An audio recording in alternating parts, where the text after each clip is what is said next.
Thank you for tuning in to Hacks and Hobbies with your host, Junaid. In Season 2 of Hacks and Hobbies, we're visited by our amazing guests coming from all walks of life. We want to learn their story, their struggles, and their journey on how they got to where they are today. So stick around.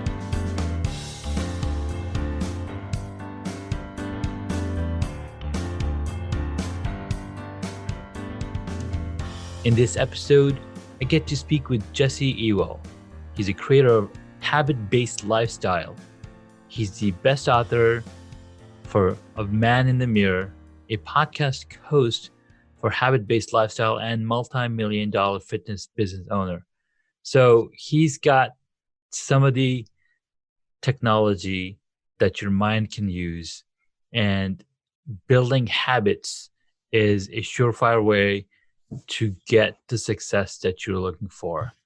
And we all have habits, and Jesse here, he's created this system that helps you figure out what habits are going to get you to the next level. So Jesse, thank you so much for taking the time and coming on to the podcast. Yeah, thank you for having me on. Awesome, man. So we connected through Facebook, we connected through the different social media platforms, and I like what you're teaching, man. It's the habit-based lifestyle. You know, how did you come up with this terminology, or what inspired you to think in these, bring your mindset to this level and start this operation or start this lifestyle? What's the word? So what brought you to here? Yeah, so kind of the way, things started for me is I was always into athletics. I was always into sports. Those were things that I always excelled at.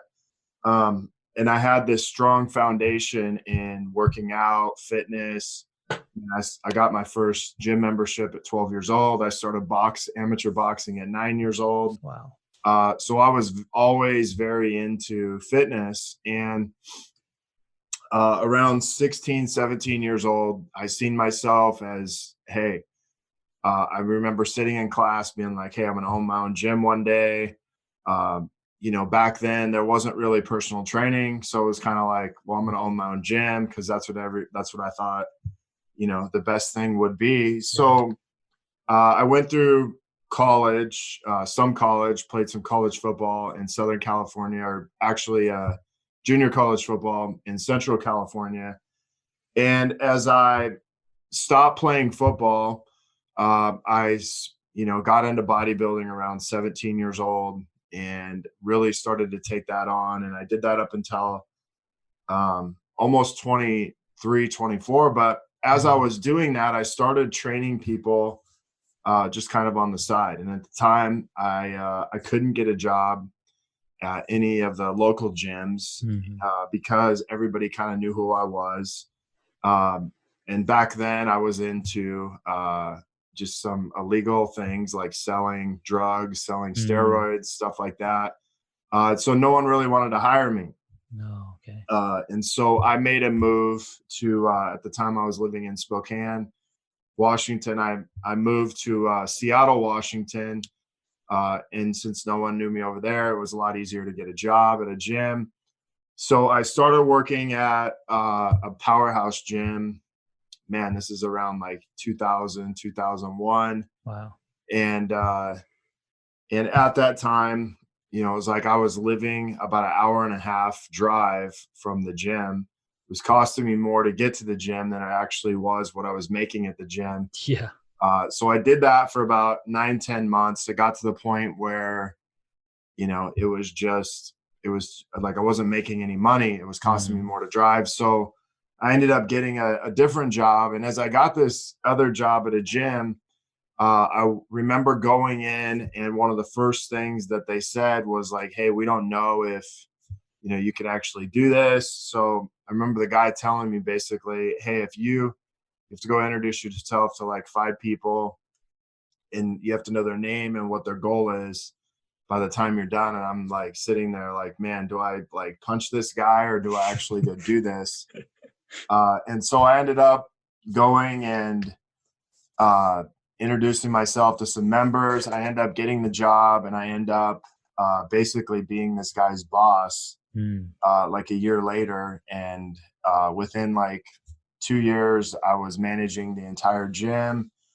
And then I met my wife, and I kind of got to this place where I'd worked for the gym for, I think it was like 4 or 5 years. I got to this place where I was like, I think I want to start my own training facility because that was what I missed. And I was like a general manager, kind of learned the whole business, marketing, all that. And so me and my wife decided to start our own personal training facility. It started out in like a 2,200 square foot space. We expanded within the first 2 years to almost a 5,000 square foot space. And then a year later, we ended up opening a second facility, and we built it up to basically a multi-million-dollar fitness business. But throughout that, building the business, we have 3 kids. But as we built the business, I also focused very heavily on the business, and I kind of became disconnected with my wife. And not only that, just my emphasis was on the business. It was kind of like she was to take care of the kids. We got disconnected, and I got introduced to a program called Wake Up Warrior about 5 years ago. And they basically, it was like I had good business habits. I had good, body habits, but it was like no one ever taught you about, relationship habits. No one ever taught you about, these spiritual habits that you could have, especially around like meditation, whatever your beliefs are, whether it's, you're a Christian, whatever. It was just like, it didn't really matter what it was. What mattered is that you had habits, that you were, studying, spirituality, you were working on yourself, you were, doing a lot of self-care. And then not only that, but you were paying attention to your wife. And so as I went through this program, I realized I was kind of like a 1 or 2 dimensional like douchebag. I would focus very heavily on my business and my body, and I kind of left my wife and my kids on the back burner. And as I started to go through this program, I really realized that, they had a very big emphasis on like body, business. They called it being, which is like spirituality, and then balance, which was like your marriage relationships. And so I really started to adopt all of these principles and these habits. And as I kind of began to live in this place, my marriage, completely changed. We started going on date nights. I started leaving my wife messages every single day. And I really started to focus on, kind of building up myself, these 2 areas that I hadn't worked on. Wow. And my marriage changed, my life changed, my business got better, even my health got better, and here I am like this, fitness professional owning 2 gyms. Back then I was chewing tobacco that I'd done for 26 years. I quit that. And so I kind of stopped doing a lot of these things. I started scaling my business. I started kind of just working on marketing and pushing everybody else to the front of my business, and really just learning how to scale it. And our revenue at one point hit nearly 2 million. It was right around $2 million a year in business and revenue we were doing. And we were like killing it in training. It was kind of like the less I did, the easier it got. And it was really kind of backwards the way you think, because in business you're kind of taught to grind and really hustle. And I found that the more I trusted the people around me, the more we could scale the business. So kind of a long story short, I went through the program. I was in it for nearly 5 years. But throughout that, I started coaching. And I realized a lot of what I was doing in business and training was I was talking to people about other areas of life, but there just wasn't a huge emphasis. And so that switched for me, really dialing in to talking about, hey, listen, the thing that's holding you back in your business isn't, your business, it's your Yeah. relationships, maybe it's your body, or maybe it's just how you feel about yourself. And so as I started to have this frame of habits, I lived this like, I was their number one case study for like years. Yeah. And so I started coaching for them about 3.5, 4 years ago. I did several of the Warrior Weeks. I was one of the lead trainers. Mm-hmm.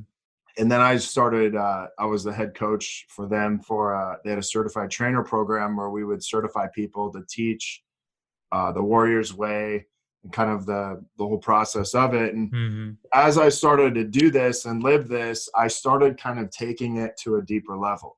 Wow. Started understanding, why people have the habits they do, good or bad, and then how to actually shift them out of those, how to change them. Not only that, but like how to take your marriage to, okay, you're taking your wife on date night, your marriage has changed, but how do I take it to this deeper level? Or how do I, not just look at my body from the external place, but actually internal, and start going into like blood work, biohacking, optimizing like different areas of my life. And so through that, I moved to Southern California. We talked a little bit earlier, about 15 months ago. Yeah. And I was working for Warrior when I first got here. My contract had ran up, and it was kind of like, okay, well, what are you going to do now? And I'm like, I think I want to take this message, but like go, deeper into these areas Yeah. and start my own business. And I'm like, what have I done my whole life that's helped me get to where I am? And I look back and I'm like, it's the habits that I've lived. It's the lifestyle of habits that I've lived that have got me to where I am. And so that's where habit-based lifestyle was created. Very, very cool, man. Totally see the different tangents. I totally see the different steps that you had to take because, like you said, you had to move from one city in Washington to a different city because people didn't know you. And a lot of the times when you're specifically in the area of expertise that you're in, it's all local based, right? So people that are local to that gym are going to know who you are. And if Right. moving to a new place totally gave you that fresh start, you have all this experience. Now you can apply it to a totally new market and bring to them, what and be able to find that job. But again, even though you got in, right, that you still had those limitations, or you still had the issues. Okay, you're not making enough to drive out there because gas costs a lot of money, right? And Right. and that also goes into show, how limited public transportation is available in our societies, and that's a totally different conversation. Um, which is really cool is that you learned from your mistakes, or you learned from what wasn't working, and then found out, how can we make this really work? It's Right. just Yeah. really neat. And I would tell you this too, like when I moved from Spokane to Seattle, where I lived, like, dude, I had nothing. Like Yeah. I had a friend that dropped me off.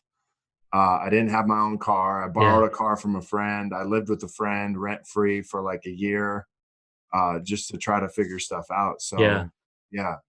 Yeah. Having those friends, having those external sources to provide you with that help is also essential, right? Because if you didn't have that extra friend to help you spot, it would be much, much harder. And there's people that have to go through those. So it's these small little blessings that help us get to the next level. And anytime somebody says, "Oh, I built my company on my own," that's such a BS. You're being such a bigot or such a arrogant person, because you would not be on this planet if your mom and dad didn't bring you on. You wouldn't have gone through school. Like every single person in our life helps us get to the next level. So it's really Right. cool to appreciate those people and acknowledge that. Um, I really love the story. Like, was it in Washington or Spokane, or you moved to Seattle from Spokane, right? Yeah. Right. So was it in Seattle that you had the multi-million dollar business going on? Yeah. So it was a place called Tacoma, Gig Okay. Harbor. I had a gym in each city. Hmm. And they separated each other by about 2 miles. But yeah, that's where I eventually kind of, uh, you know, lived. And, for the last like 15, 16 years, Yeah. that's where we lived up until about 15 months ago. Nice. So, what made you decide to come to California specifically and not a different part of the United States? Well, Wake Up Warrior was their headquarters was here. Okay. Okay. I had spent, prior to moving down here, I'd spent the 3 years before Hmm. anywhere from 15 to 22 weeks a year here. Yeah. So it kind of got to the point where I had to choose between, do I stay in Washington and keep managing my gyms, which Yeah. I was getting burnt out just from the whole, gym thing. Hmm. And I really wanted to, I started to look at, do I really want to own a gym the rest of my life? Yeah. Or, do I want to get into coaching? And at the time I was coaching high level entrepreneurs inside of Wake Up Warrior, and I was running my gyms, and I had my gym scaled enough to Hmm. where I could pretty much work full time coaching men. Uh huh. And I did that for a few years, and it just kind of got to the point where, uh, I'm like, man, I want to move and live in Southern California. Yeah. Yeah. And Yeah. there was kind of an opening to where it was like, okay, we got an opportunity to do this. Hmm. Uh, and I was offered, a pretty good amount of money for my Hmm. gyms to my manager. And so we sold their house, packed up and moved my wife and my 3 kids here. Nice. That's really, really awesome. Um, so I myself, like we spoke in the green room, I grew up in California as well, and there's no place else that you can beat. Like, California is just a place to be. Like, you have to go there to know what all the hype is about. Yeah. Right? And you're so close to the beaches, you can, and you're close to the mountains as well. Like, I learned to snowboard out in California. You're like, Okay. what? You snowboard in California? Like, yeah. And there's no other place in the world that you can snowboard in the morning and go, hour and a half drive later, you're at the beach, so you can surf. So it Yeah. was really cool. Yeah. I Um, picked up surfing, man, since I've been here. So that's one of my favorite things to do. yeah, yeah. And having a strong body and a strong core definitely helps to do the surfing as well, because it requires all that balance, and having that strong core is totally something that people don't tell you, that you need to have a strong core to either do snowboarding, skiing, or any of these sports, because that's what's keeping your entire body connected. Right. Um, all right, so you moved from Seattle to California, or Washington to California. You sold your businesses, sold your house, and started fresh. So Yeah. now that you've been here in California, and you mentioned earlier that you've been here for the trainings for the Warrior Within many times over the past few years. What is something that's keeping you going on a daily basis here, with your new setup? Yeah. I mean, I would say the one, habit I've really always had is like growing, like Hmm. just grow, like growth period. Like, and I would say that whatever I did, even back as far as like, selling steroids, to owning my own gym, to Mm-hmm. being a personal trainer, to, you know, working for Warrior, I always prided myself on figuring out, okay, how do I be the best at this? Mm-hmm. And even going back to, you know, high school, college, it's like, how do I be the best at what I'm doing? So I would figure out, you know, how to be the best, you know, steroid dealer, which, you know, was not a smart decision, but Mm-hmm. it was like, okay, how do I get the best product for Yeah. people? Yeah. But it also transferred over into personal training. Like, how do I be the best trainer? So Mm-hmm. I would go out, educate myself, you know, hang out with people who I considered the best. And then I Yeah. got into, you know, owning personal training gyms. So then I would go out and I'd go to conferences, continue education, Yeah. just always trying to push myself to make myself better. And then, man, I would say really the last 5 years, I've done stuff from, you know, Kokoro, 40 years of Zen Wow. to, I mean, you know, So, biohacking like my entire life to really mm-hmm. try to optimize. I mean, I would say I've spent probably close to $500,000 on continuing education to events to experiences, just, you know, So it could be a yeah, just to be better the you. best at what I'm Mm-hmm. actually doing. Um, and it's fun. Like, if you Yeah. think about it, it's like, you know, most people are kind of like, hey, I'll go to the gym, you know, lose some weight, and that's Mm-hmm. fun. But like, dude, I gotta wake up every day. I could go surfing, I could go mountain biking, Mm-hmm. you know, I could go running. Yeah. I have a 2,000 square foot gym in my office that I Yeah. built. I could, you know, I can go do red lights. I can jump in my sauna. I can Yeah. do like whatever the hell I want. I've Mm-hmm. just, you know, created a lifestyle that you know, that I actually like dream of. And so, um, you know, it's like, I look at this as like every day I get to have fun with clients. Yeah. And I get to like I get to help them take their life to the next level, which is creating a lifestyle. No, dude, that's very dreamy. Yeah. So, I mean, you had that in mind, you know, you as you're developing, as you're growing, as you're constantly expanding your mind, your body, and your network, you're able to get to the point where you've created this future that you were like, you know, I could do this for the rest of my life because right. you have the freedom, and that's something that people look for, right? They want that freedom.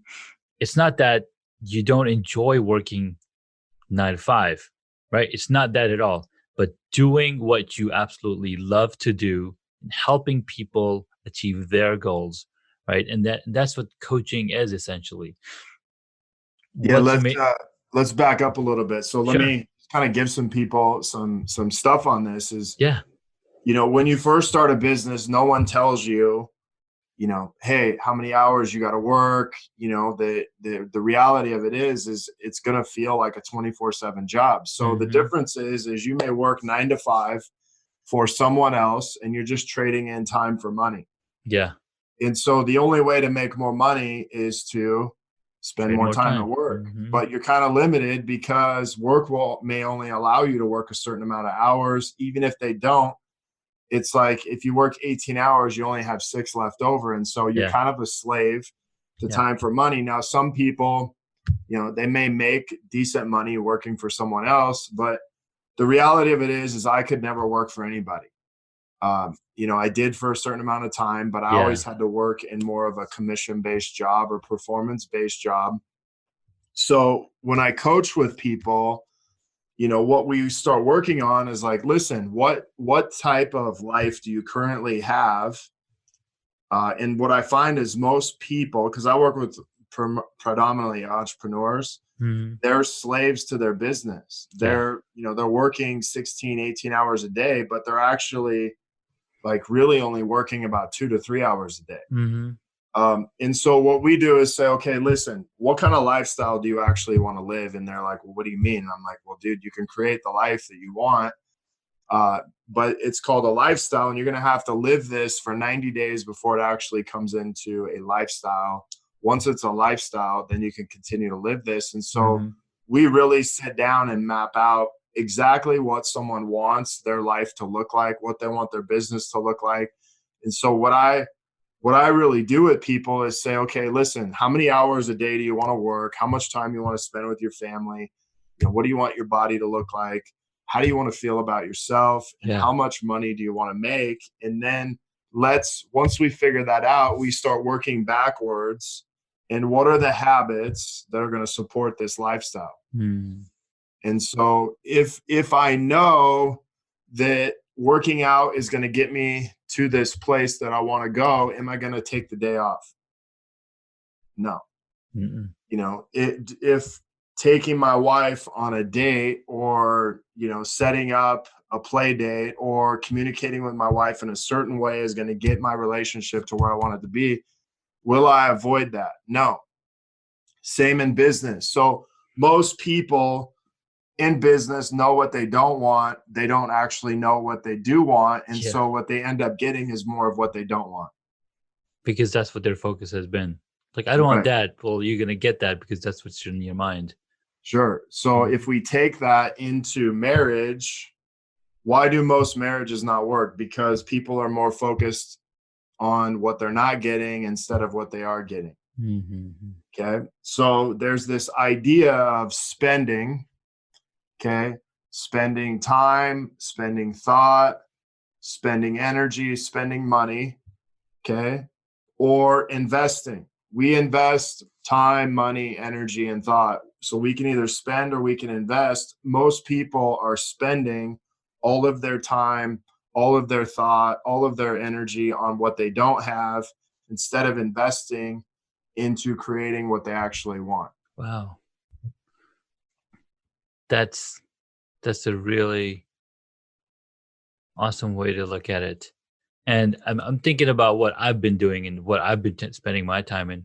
And I'm thinking to myself, have I been spending this time, or have I been investing and building something different? Sure. So here's how you know. Okay. You look at what are my results? Yeah. And my results tell me if I'm spending or investing. So instead of feeling like, oh, I'm a loser, you know, I'm spending, you know, and it's like you feel this guilt and shame. It's like, okay, well, so I've been spending, but what if I started investing? Like, what could change in my life if I just started investing into the thoughts that give me what I want? What if I started investing my time into the things that get me what I want? Yeah. How different could my life be? And it's like, man, it takes the same amount of energy to spend or invest. It's just the choice on what you want to do. Yeah. That's a great point. It's so, for an example that I can think of is, I invested time in beekeeping, right? I built the hives, I got the bees. I'm investing the time in feeding them, investing so they have everything that they need. So now a year later, I have the result, which is 40 pounds of honey. Right. So that's investing time in it. I spent countless number of hours on our new backyard that we just had the sod put in. So is it spending time that I'm watering, you know, the grass every day? No, you're investing. I'm investing my time in watering the grass, making sure the leaves are off of the grass, making sure to mow the lawn so it grows and it becomes the green grass that everybody looks for. You know, when people say the grass is greener on the other side, no, that's wrong. The grass is greener where you water it the most. And I could literally see that based on the placement of my sprinklers. I could see circles. Okay, this is where it's the greenest. I got to move it to get to the other points. But yeah, really cool. Okay. So here's the other thing you see is people use language and it'll take you down the path of what they're doing. Yeah. Okay. So they'll say things like, hey, I'm not where I'm supposed to be, or I'm not where I should be. Okay. Well, if you're not where you should be, guess where you're going to end up? Where you're supposed to be? Exactly where you are. Don't want to be. Yeah. Okay. So when we say these things, they're leading us down this path of, you know, I'm not where I should be. I haven't, I could do so much better, all these things. Mhm. And so if we focus on that, we never actually get to where we want to be. Mm. So you got to think about the place that we want to go. Right. And Mm. so if I'm focused on the place I want to go, I know whether or not I'm going to get there. Okay. So Yeah. I don't say things like I'm not where I should be. I'm either Yeah. not there or I'm there. Yeah. Okay. And so that's the difference in knowing where you want to go without a doubt. And you can have adjustments in that along the way. But like my habits support that. And so the things that I say is like, hey, I'm not where I should be. I'm not where I want to be. Those don't matter because you just simply say, hey, I'm not there yet. Yeah. Okay. Or I have got there. But like there's a difference when you're playing in the middle, and most people are kind of in that land of maybe. Okay. There's Yeah. either you're there or you're not there.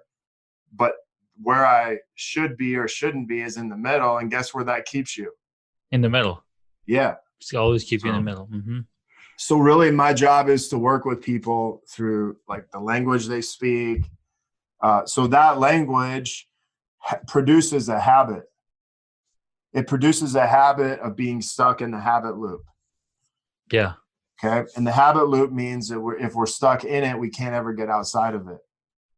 And if we can't get outside of it, how do I grow to the next level? Yeah. If I can't go to the next level, I just stay stuck. And that's what the rat race is, right? You're stuck in that circle. Yeah, whenever you hear people say I'm stuck, or these things, they're stuck in this place of not knowing what they really want, or just they're clear on what they don't want, and so they Yeah. just stay stuck on that. Because then your mind essentially focus on that, like, hey, I'm stuck. I can't really do anything. I'm just gonna stay here. Instead of saying, hey, I'm going this direction. These are the steps that I've taken so far. And in this much time, I'm gonna be there. So now your Right. mind creates those opportunities. It creates and opens those things for you to get to that point. Yeah, I mean, imagine if you were climbing a mountain. Yeah. The goal was to make it to the top. Okay. Yeah. So if the goal was to make it to the top and you're halfway there, you're like, hey, I'm halfway here. I got a little ways to go. But the person who says I'm not where I should be, guess where Yeah. they're at? They're still at the base camp, Yeah. still telling you, hey, I'm not where I should be, and they Yeah. haven't moved. Yeah. Or I'm not where I want to be. Well, guess where that person's not where they want to be? They're at the bottom of the mountain, still trying to figure out how the hell to get to the first step. Yeah. I was just listening to Greg Roulette. He's an Emmy award winner. But he's just given a talk about being ambitious, and you could basically be sitting in a place of not growing because like you said, you keep thinking about I'm not there, I got to do all of these things. And I think a lot of the times what happens is people don't know what the different steps they need to take to get to that next level. Sure, they can learn about the different tools that are available online, different software that can pay, but again, how to use it and how to use it effectively, unless you try it, you're not going to know what you're breaking versus what you're not breaking. Sure. And so really where I back people up is say, Mhm. okay, instead of figuring out all the steps, why don't we just figure out the first step? Because here's what happens when we Yeah. start moving, Yeah. guess what else starts moving? Whatever I want, Yeah. right? And Exactly. so if I take the first step up the mountain, all of a sudden the mountain comes closer to me, the top. Yeah.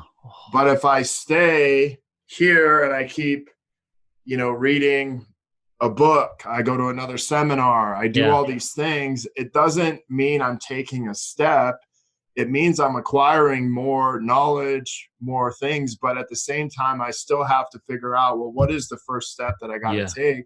Yeah. Because the minute I move towards what I want, that same thing is moving towards me. Wow. There's a saying in the Quran or even in the Bible, I'm sure, that the more you, well, the more you pray, the more you think of me, God says, the more you think of me, the more I'm thinking of you. I'm going to run closer to you. So you become closer to God because that's top of mind for you. And it's Right. true for anything at all. Like when you're driving, when you're cycling, whatever you're doing, if you're not taking action, there's no reaction. You're still in one place. And yeah, that's in so many different ways that you can say the same thing. Right. Yeah. And so what do most people do is Yeah. I'm going to sign up for this course. Yeah. I'm going to sign up for this course. Yeah. No, I'm going to read this book. Yeah. I'm going to go listen to this podcast. Yeah. But they still haven't done one thing. Right. And that's taken a step. Absolutely. So, and the thing with like religion and God and all these things is like people pray and you can pray, but if you don't like listen or take action on what's being prayed upon or what you're calling forward, it's not going to come forward. And so what do most people do is they pray and wait for something to change or something to happen. And they're like, oh my gosh, God doesn't love me. Yeah. Blah, blah, blah. It's like, no, he's been like hitting you on the head, telling you to move forward. And you just kept praying. You're absolutely right. When they say, pray for your camel to be safe, but don't forget to tie him down. Yeah.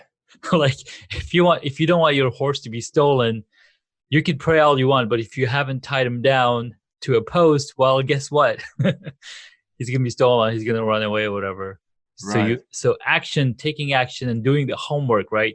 And it came to a realization the other day that I don't like to do homework. Like I can be out there shooting film, shooting video, taking photos, but then coming back home and doing the homework of, going through that footage, that's another level of effort that you have to put your mindset into. Okay. So why don't you just look at the reality of it? Yeah. You need to hire an editor. Exactly. Because it's not so here's the thing is how often do we do stuff like this that you're sitting there like pounding your head against the wall? Yeah. Like, dude, I really don't like this. You're telling yourself that, you're pulling yourself away from it, yet you still continue to find yourself doing it, like forcing yourself to do it. And you're just wasting or spending a bunch of time, energy, and thought into doing it and not actually getting anything done. Yeah. You could delegate that to someone else who really loves it and enjoys it. You have a partnership now, and now you get to go do what you truly actually love, which is shooting film and doing these things. You're absolutely right. And that's what happened. So I took action. I started my podcast, a year and a half ago, because I kept thinking, and I was like, no, I've got to do it for myself. And reading the books from Gary Vee and other folks, crushing it. They're like, people, whoever wants to do something, you just go out and do it because nobody's stopping you but yourself. Right. So I took the action. I started my podcast and I was like, okay, this is fun. I can post the podcast on the go. And then I started getting into the editing part. And I was like, all right, this is fun, but I don't want you spending too much time. And then I started doing the interviews. I'm like, all right, this is fun. I love talking and I love learning from my guests and, what they're teaching and what their journey has been. So that's the passion I've had, I'm discovering these about myself as I go through this journey. And then I was like, all right, well, I can spend 3 hours talking to 3 people or 3 hours talking to 2 people, but I can't spend 3 hours editing the content. I mean, it's fun. So I ended up finding somebody who could do that for me. So I delegated, just like you said, you got to delegate the stuff that somebody else would happily do it for you and do the stuff that you love by yourself. So, and that's where you're spending versus investing. Now I'm investing time in this conversation and this relationship, but I'm not spending the time in the other areas that don't bring me joy. Yeah. And so what do most entrepreneurs do every single day is they're spending all their time, spending all their energy into doing shit that they don't really like to do. instead of just focusing and investing on that one thing that they're really good at. And so I get people I work with to understand, okay, hey, you're spending 95%, 90% of your day doing a bunch of stuff that you don't really want to do and you're not passionate about. And so we turn that 10% of the time that they're super passionate about into 90% of their time.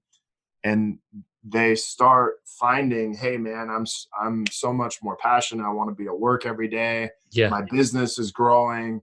All these things are happening because I started to delegate the stuff I really didn't like to do. So I could focus on what brings me the most joy and the most money. That's so powerful. I love it. And that's what it is, right? You learn, you take action. You learn, you take action, you make changes. You basically need to be taking action every single day in the stuff that you love to do. Yeah, and I don't like, people are always talking about action. I just I'm like, just take one step. Every single day, man. Because one step every single day, a year from now, you're going to be 36.5% different than you were a year ago. That's right. Absolutely. And that's really all I focus on. So the action for me is just like, dude, just do this one time, one day, one time. Yeah, absolutely. I love it. Jesse, this was a lot of fun talking to you, learning your journey, what people need to do to get to the next level, how to build habits. And you've walked us through some of those things that we can do, and people can connect with you through the different platforms you're on. Habitbasedlifestyle.com is one of the sites, but we'll list out all of the places that they can get to you from. I do have some questions toward the end of our podcast that I ask my guests. First one. Yeah, let's do it, man. Awesome. First one. What is one hobby that you wish you got into? Well, I would say surfing. And I started doing that about 3-4 months ago. Nice. So, yeah. So you're already doing it. It's and man, there's like nothing. It's like meditating. It's like spiritual. It's like hitting several things. So nice. That's one of my favorite hobbies I'm doing right now. Cooking is probably the other one. Okay. So yeah. Yeah, cooking. I need to get to cooking myself someday. What is your favorite movie or TV show? Let's see. Movie would have to be 300. Oh my God, that was awesome. That was a really well done movie. All right. What movie would you choose if you got to play a character in it? Probably 300. Yeah. All right. Maybe Braveheart. Maybe Braveheart. There you go. Riding horses. All right. Who is your favorite superhero? Definitely Batman. Batman. Awesome. Last one. If you were a board game, what would it be?